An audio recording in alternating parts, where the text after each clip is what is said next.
இப்போது புதிய அறிமுகம் ஆச்சி ஹோட்டல் சாம்பார் 50 கிராம் ரூபாய் 20 மட்டுமே. காஞ்சிபுரம் ஏகாம்பரநாதர் கோவில்ல சிலை செய்ததுல 312 சவரன் தங்கம் கணக்குல வரலன்னு நீதிமன்றம் ஆவணங்கள் மூலமா தற்போது அம்பலமாகி இருக்கிறது.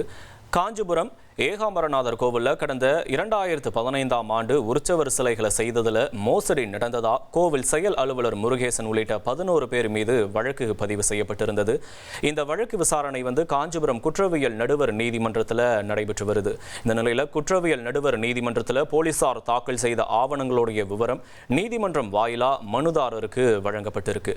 அதுல சிலைகள் செய்ய பக்தர்கள் கிட்ட இருந்து 312 சவரன் தங்கம் நன்கொடையா வசூலிக்கப்பட்டது தெரிய வந்திருக்கு. ஆனா புதிதா தயாரித்த உற்சவர் சிலைகள்ல துளி கூட தங்கம் இல்லை என்ற விபரமும் தற்போது அம்பலமாகி பக்தர்களை மிகவும் அதிர்ச்சி அடைய செய்திருக்கிறது. இப்போது புதிய அறிமுகம் ஆச்சி ஹோட்டல் சாம்பார் 50 கிராம் ரூபாய் 20 மட்டுமே.